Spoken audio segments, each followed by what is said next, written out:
What is going on YouTube? It's your boy Willie Westside here, bringing you back with another video today. Now today I want to have a very laid back video with you guys, just kind of talk about the new episode 122 of Dragon Ball Super, where Vegeta finally fights Jiren and we get this awesome, amazing, beautiful fight.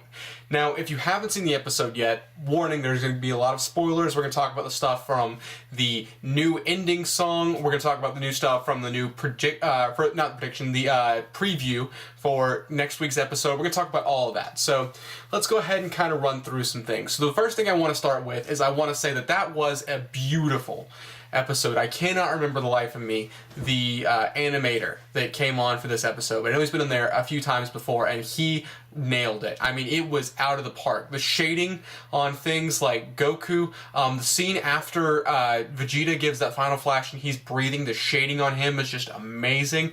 I remember that specifically. The scene where he fires a Gallic gun upside down and the way that travels the aura, it just finally looked like the way Dragon Ball has always felt for me. And it was beautiful. It blew my mind to get to see, and I just want to give a big shout out to the animation team. Everything was amazing. The scene where Jiren is punching the ground because he missed Vegeta. It's been leaked before, but when he's got one arm up and one arm down, he looks like almost like a gorilla, and it's just beautiful. The way they fought, everyone looked unique. Gohan's Kamehameha looked amazing. When Toppo's coming down, everyone's fight style looks fantastic. The way Dispo moves is just so unique. Frieza fights like Frieza. 17 is fighting like whatever he is. He doesn't get a lot of love in the series. He's gotten some good stuff in the Tournament of Power arc, but he really wasn't much of a character in the Cell Saga. He was there, but wasn't, you know, as standout and iconic in terms of his fighting as other people. Whoop, turning my phone sound off. He fights so well, and his kind of stiff, almost robotic movements in this look really good. Gohan, we haven't seen much fighting from him. He's talked a lot with 17, done a lot of planning, and he's been a real smart fighter. And smart fighter is actually what I want to touch on, the big fight, the Vegeta versus Jiren fight. Now, Vegeta, everything he did was brilliant through and through. If you look at the scene where he's watching Jiren's punches, I know Ultra Instinct apparently is going to be a Goku thing. I don't know if they're going to give it to anybody else. They might give it to Gohan. I can see that happening. I doubt it. It could. But I think that for the most part that's going to be a Goku thing. And I think Vegeta's going to get something else, which we'll talk about in a little bit. But the way Vegeta looks and studies his opponent, he's not doing anything reflexively. Goku is a very reflexive fighter, and we've seen that throughout the entire series. We've seen that when he's talking in the, I forget which tournament, when he's fighting Tien, where he's talking about his battle power versus his tournament power. His power is innate. Where Vegeta, everything he's done is learned, it's achieved. That's why whenever he's training, you'll see him go into the hyperbolic time chamber for 6 months at a time. You know, before he fought Rose and before he went to the tournament of power, he's training constantly. He's blowing up the hyperbolic time chamber, all that kind of stuff. So everything he does is very intentional. All his movements are very deliberate. Everything he does is very much I am doing this because of this. And so when he dodges Jiren's punches, Goku's new form felt amazing when those episodes came out. 109 and 110. We're watching it. Everyone freaked out. It was amazing. Because we saw Goku doing something, getting something new.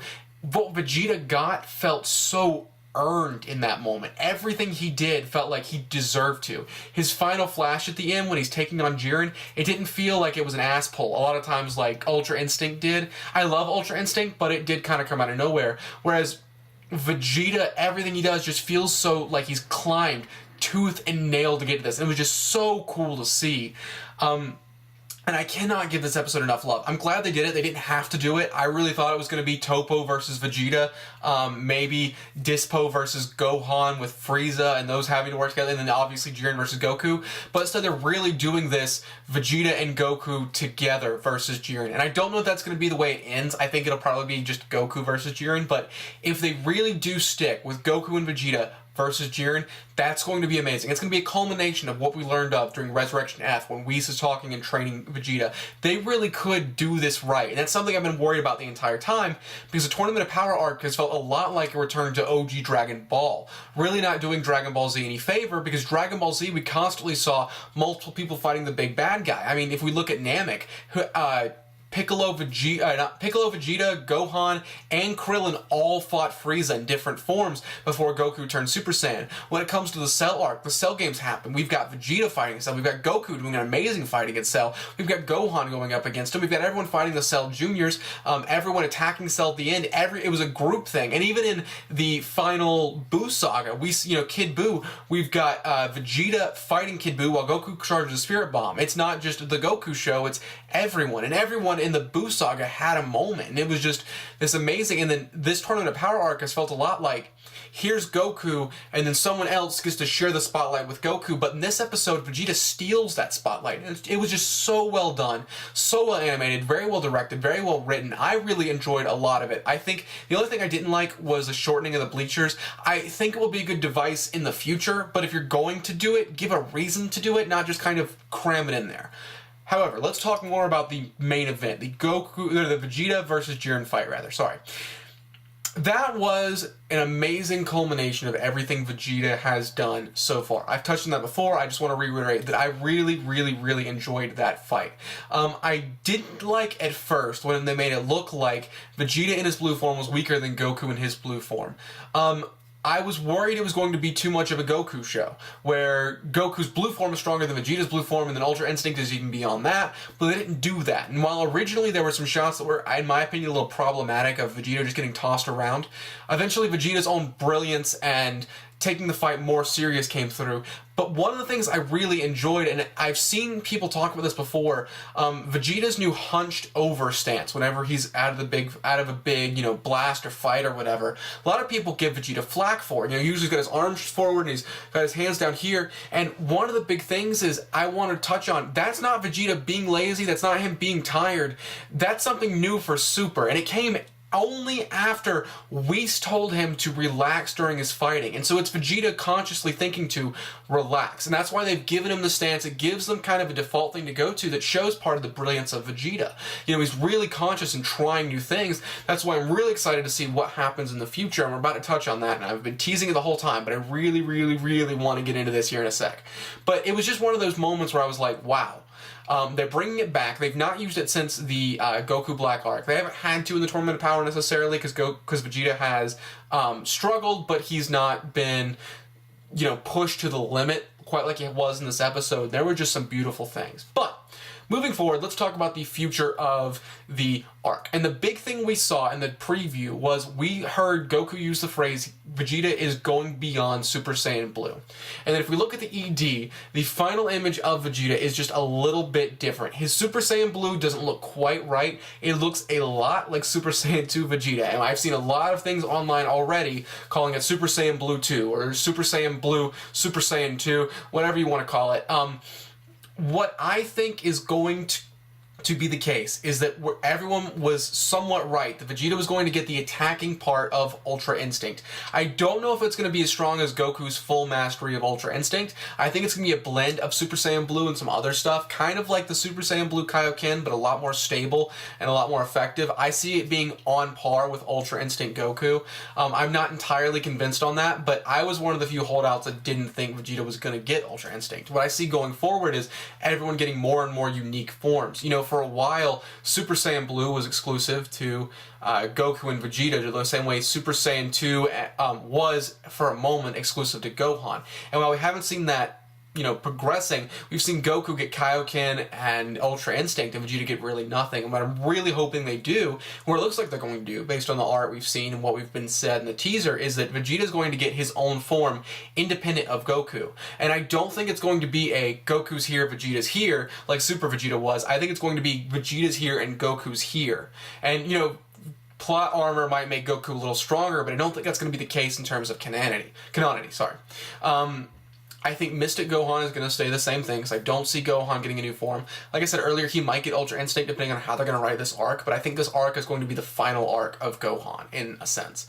I think he's going to last longer than Frieza, because I think Frieza versus Dispo is going to be a big thing. I think Gohan will be up against Toppo, and that's going to be his big fight before Gohan gets tossed. And that's what I see going. I don't see 17 sticking around. I'm sorry if there's any 17 fans watching this, but I just don't think he's going to be around very much. That said, I think Vegeta and Goku have an interesting dynamic, and they can go one of two ways. Now, what I suspect is they're going to remain with the Goku show. I've been condemning this arc a lot among my friends, and I've been talking to my girlfriend mostly because she's the only person that watches this besides me. But I really do see this remaining the Goku show like we've seen so far. You know, other people get a chance to fight with Goku, and that's their moment. But it's still Goku's tournament. And their other option is they can finally do the full Goku and Vegeta versus the world, which is what I'd prefer, because Super was initially supposed to be the Goku and Vegeta show. I mean, Battle of Gods was the Goku movie, but it was also Toriyama's first time back on the reins using Goku for so long, so it made sense to keep it the Goku show. But then Resurrection F came out, and it was about both of them. And then the Goku Black arc and Universe 6 tournament arcs came out, and both of them had these really incredible moments. I mean, Trunks even took the end of the Goku Black arc, and Vegeta eliminated, 3 of the fighters in the Universe 6 arc. I mean, it was just an incredible moment for Vegeta fans. And I think that keeping them on this level playing field makes a lot of sense. You know, they've really played up their rivalry. They keep throwing new rivals Goku's way.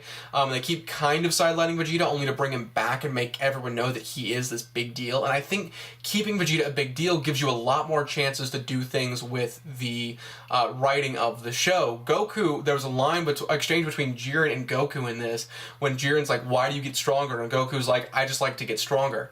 And while that's cool up to a point, we've had Dragon Ball for 30 years now. Goku's only wanting to get stronger kind of seems it's getting repetitive, and I'm really hoping Jiren does a Saitama from One Punch, where he is just too strong. And so what he's wishing for, what he's hoping for, is someone strong enough to challenge him. And that's what I'm really hoping they go for in developing Jiren's character, because I think now that he's actually speaking, we're on the precipice of a new character for Jiren.